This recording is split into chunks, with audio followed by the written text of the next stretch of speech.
ఆత్మ సంయమ యోగానికి సంబంధించి కృష్ణ పరమాత్మ అనేక విషయాలు చెప్తూ, అంటే సాంఖ్యతత్వాన్ని చెప్పారు, ధర్మవీరానికి సంబంధించి చెప్పారు, అధర్మం ఏమిటి ధర్మం ఏమిటి వివరించారు.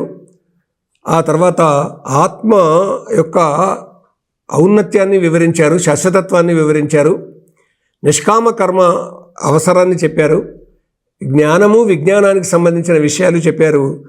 ఇప్పుడు ఒక యోగిగా ఎలా ఉండాలి అనేటటువంటిది కూడా చెప్తూ ఉన్నారు. ఎలాగా ఉండాలి యోగి? యోగి యుంజీత సతతం ఆత్మానం రహస్య స్థితః ఏకాకీయత చిత్తాత్మ నిరాశ అపరిగ్రహ. తాను ఏది ఎవరి దగ్గర నుంచి తీసుకోకూడదు. యోగి ఒంటరి అయి మనస్సును ఇంద్రియంబుల కట్టిపెట్టియు ఆశ విడిచియు స్వీకరింపక మనసు ఆత్మను నిలుపుకోవలే.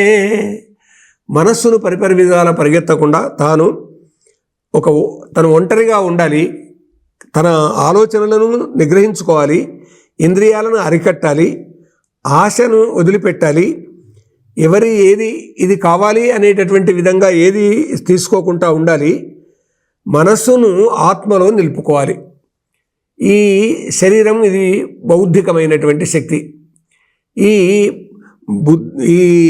భౌతికమైనటువంటి ఈ శరీరము భౌతిక శక్తి. ఈ భౌతిక శక్తి అయినటువంటి శరీరాన్ని ప్రాణశక్తి నడిపిస్తుంది.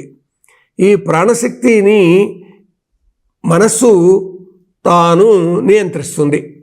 ప్రాణశక్తిని ఇటు వెళ్ళు అటు వెళ్ళు అని ప్రాణం ఉన్నటువంటి శరీరాన్ని ఈ మానసిక శక్తి అటు ఇటు కదిలిస్తుంది. ఈ మనస్సు పరిపరి విధాల పోతుంటే అప్పుడు బౌద్ధిక శక్తి ఇప్పుడు పనిచేస్తుంది. అంటే ఇంటలెక్చువల్ స్ట్రెంగ్త్ అన్నమాట. బౌద్ధిక శక్తి అప్పుడు పనిచేస్తుంది. ఈ బౌద్ధిక శక్తి తాను ఆనందం వైపుగా పయనించేట్టుగా చేయగలుగుతుంది మనస్సును సరిగ్గా నిగ్రహించుకుంటే. కాబట్టి ఒక యోగికి ఇది సాధ్యం.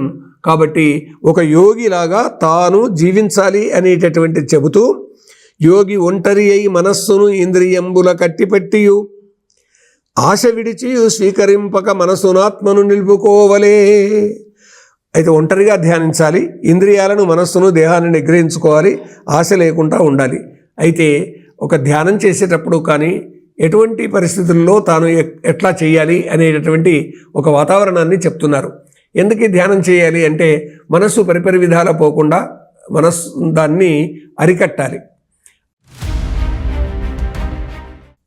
ధ్యానం చేసినట్టయితే అప్పుడు మెడిటేషన్ అని ఈ మధ్యన అంటున్నాను చూడండి, మెడిటేట్. కాబట్టి ఆ ధ్యానంలో ఉన్నట్టయితే మనస్సును సరిగ్గా మనము నియంత్రించగలుగుతాం. దానివల్ల ప్రశాంతి ఏర్పడుతుంది, ప్రశాంతి ఏర్పడుతుంది.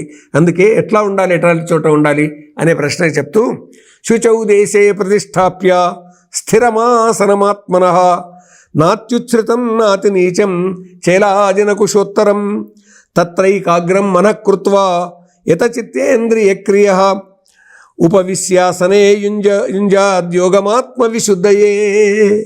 తాను ఎట్లా ఉండాలి, ఎలా కూర్చోవాలి, ఎలాగా ధ్యానం చేయాలని చెప్తూ, హెచ్చు తగ్గులు లేక సమమగు శుచిస్థానము దర్భ చాపయు పైన చర్మము దాన వస్త్రము కదలకుండా పైన పీఠము వేసి కూర్చొని మనసు నిలిపియు యతచిత్తేంద్రియుడు క్రీడై ఆత్మశుద్ధికి ధ్యాన యోగము అభ్యసించగవలయును. ఇవన్నీ చేసుకోవాలండి. అడవిలో కూర్చున్నా, అయోధ్యలో కూర్చున్నా, ఎక్కడ కూర్చున్నా మనస్సు అనేటటువంటిది ముఖ్యం. కానీ ఇన్ని విధాలుగా ఇవన్నీ ఏర్పాట్లు చేసుకోవాలా అంటే చేసుకోవాలి. ఎందుకంటే శుచిస్థానం లేకపోయినట్టయితే అశుచి స్థానంలో మనం కూర్చుంటే ఆ దుర్వాసనలు వస్తూ ఉంటే అటు ఇటుగా మనస్సు పరిగెత్తుతుంది. కాబట్టి ప్రశాంతమైనటువంటి వాతావరణ, దుర్వాసన లేనటువంటి ప్రదేశము ఆ శుచిగా ఉండేటటువంటిది స్థానమై ఉండాలి. హెచ్చు తగ్గులు లేక సమమగు స్థానం ఉండాలి. ఎందుకు హెచ్చు తగ్గులు? శుచౌదేశే ప్రతిష్టాప్య స్థిరమాసనమాత్మనః. అంటే హెచ్చు తగ్గులు లేనటువంటి చోట ఆసనం కూడా స్థిరంగా ఉండాలి.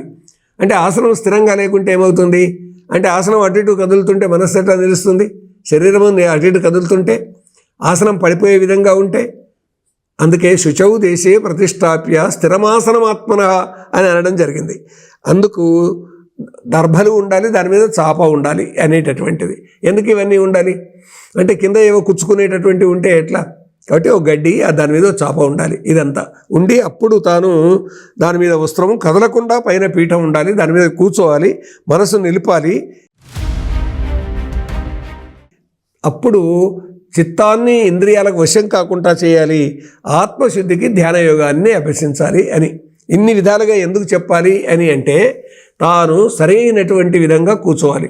మనం భోజనం చేసేప్పుడు సరిగ్గా కూర్చుంటాం కదండి, పాఠం చెప్పేటప్పుడు అధ్యాపకుడు సరిగ్గా బోధ చేస్తాడు కదా, సరిగ్గా అయిన వాతావరణం ఉండాలి కదా, విద్యార్థులు కూడా సరిగ్గా ఒక వాతావరణంలో కూర్చోవాలి కదా.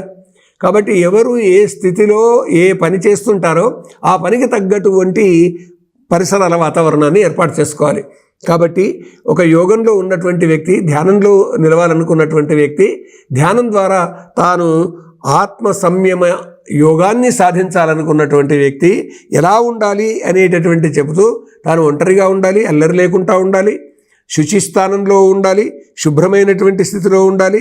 తర్వాత తాను కూర్చున్నటువంటిది స్థిరవాసనం కావాలి, అటు ఇటు కదిలేటటువంటి విధంగా ఆసనం ఉండకూడదు.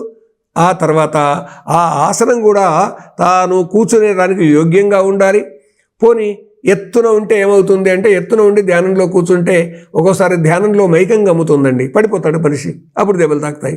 పోనీ పల్లెంలో కూర్చున్నాడు అనుకుందాం, ఈ భూమి మీద కింద పల్లెంలో కూర్చుంటే ఎటు నుంచి అయినా నీళ్లు కానీ ఇంకేమైనా వచ్చినట్టయితే ఆ కూర్చున్నటువంటి వ్యక్తి మీదకి వచ్చేస్తాయి కదా. కాబట్టి అటు పల్లం ఉండకూడదు, అటు ఎత్తుగా ఉండకూడదు. కాబట్టి ఆసనం యోగ్యంగా ఉండాలి ధ్యానంలో కూర్చున్నటువంటి వ్యక్తికి. కాబట్టి ధ్యానం కొరకు ఇంత గట్టిగా ఎందుకు కృష్ణ పరమాత్మ చెప్తున్నాడు అని అంటే మన మనస్సు స్థిరపడడానికి. చంచలం హి మనఃకృష్ణ ప్రమాది బలవదృఢం అని విన్నాం కదా. ఆ ప్రమాదాలు ఏమీ కలగకుండా, అజాగ్రత్త ఏది లేకుండా జాగ్రత్తగా ధ్యానంలో ఉంటే మనిషి ధ్యానం వల్ల యోగి అవుతాడు, యోగం వల్ల శాంతిని పొందుతాడు. ఇది కృష్ణ పరమాత్మ అర్జునుడికి బోధిస్తున్నటువంటి స్థితి.